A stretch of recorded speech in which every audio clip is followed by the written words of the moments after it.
Blablabla, blablabla, vive le français. Bonjour les amis, j'espère que vous allez bien. Alors aujourd'hui, on va travailler sur ce texte. Vous pouvez, d'abord, on va lire les questions ensemble. Première question.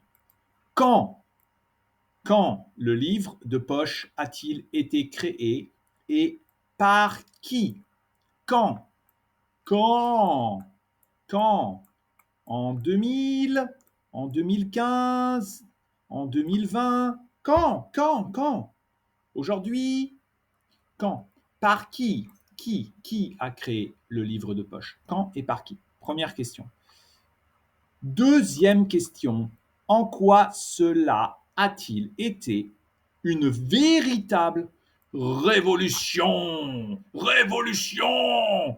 Révolution! Révolution culturelle, révolution française, révolution culturelle, un changement, révolution culturelle, un changement de culture, révolution culturelle.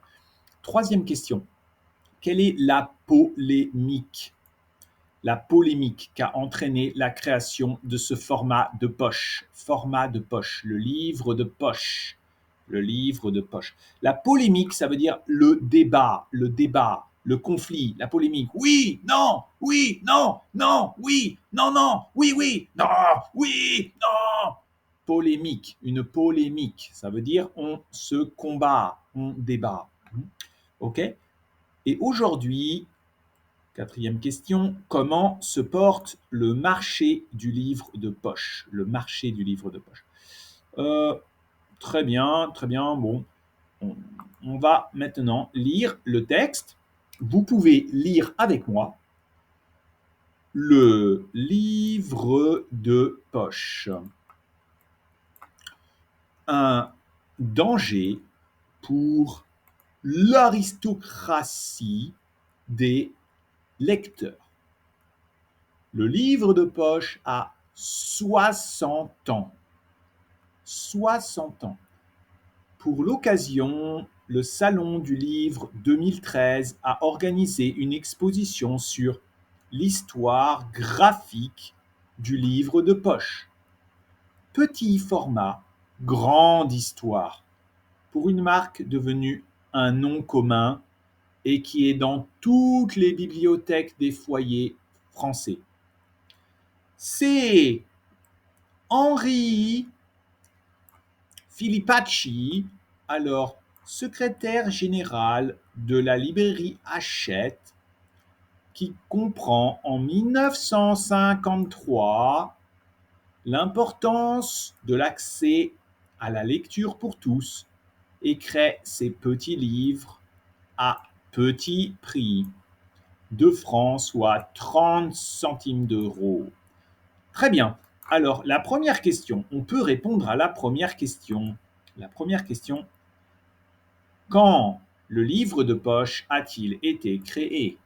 Quand le livre de poche a-t-il été créé? Donc, on a la réponse. Le livre des poches a été créé. Le livre de poche a été créé en 1953.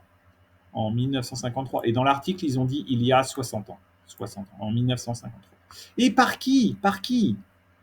Donc, par qui?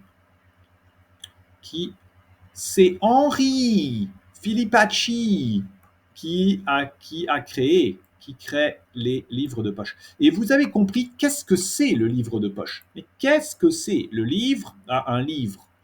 Vous avez tous des livres.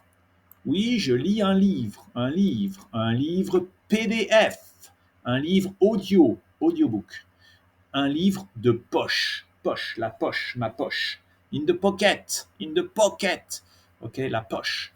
Qu'est-ce que c'est un livre de poche?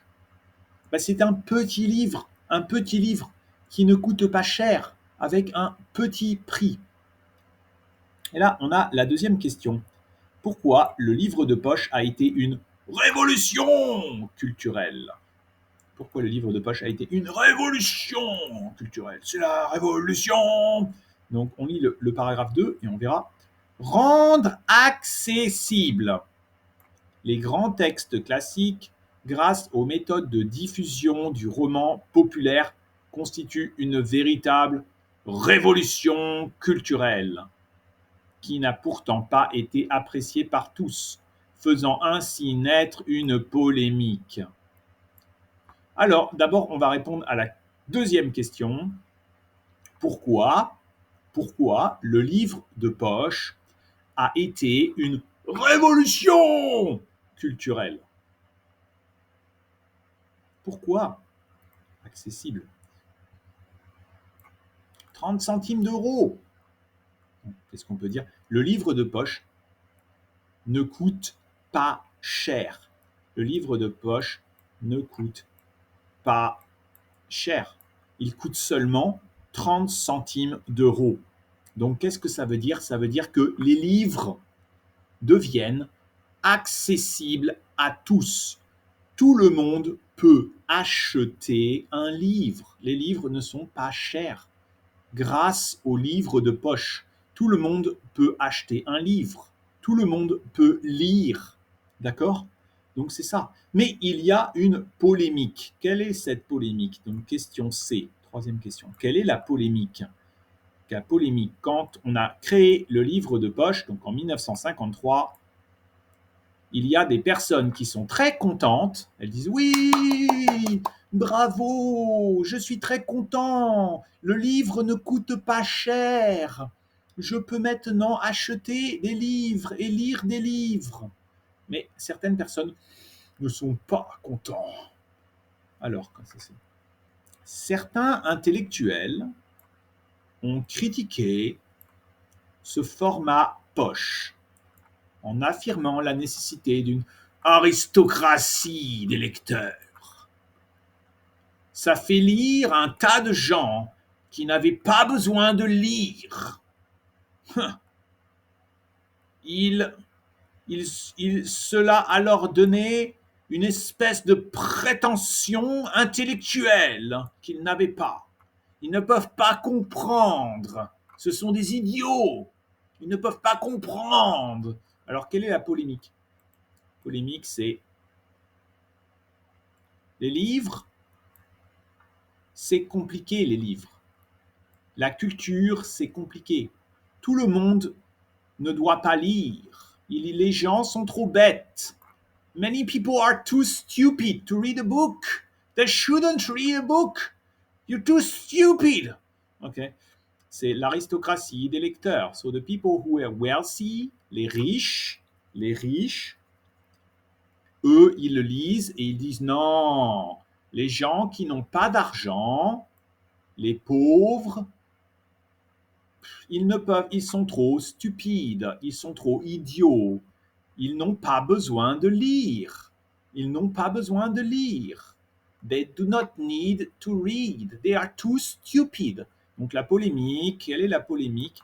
Donc la polémique, c'est le livre de poche. Le livre n'est pas pour tout le monde. Le livre n'est pas pour tout le monde. Et on va regarder la dernière question, on va faire celle-ci. Comment se porte le marché du livre de poche? Alors là, il y a un mot important, c'est le mot marché. Marché. Le marché, ça veut dire l'ensemble du marché. Le marché des pommes de terre, ça veut dire acheter et vendre des pommes de terre, toutes les pommes de terre. Le marché du fast-food, tous les fast-food. Le marché des livres de poche. Donc aujourd'hui, est-ce qu'il y a beaucoup de livres de poche? Comment se porte le livre de poche? Bah oui, le livre de poche, tous les livres maintenant, ce sont des livres de poche. Tous les livres. Avant, on avait des vieux livres énormes, des grands livres. Mais maintenant, tous les livres sont des livres de poche. Tous les livres sont des livres de poche. Mais aujourd'hui, beaucoup de personnes préfèrent ne plus acheter de livres, même le livre de poche, et ils préfèrent écouter en audiobook. Moi aussi, par exemple, je préfère écouter en audiobook. C'est plus facile, moins fatigant. It's less time consuming. So I can read a book, listen to it as an audiobook. So I prefer to do this. Je préfère écouter plutôt que lire, écouter un livre audio. Et oui. Mais aujourd'hui, oui, le livre de poche, il n'y a plus que des livres de poche. Voilà. Merci les amis, au revoir, à bientôt, vive le français, merci.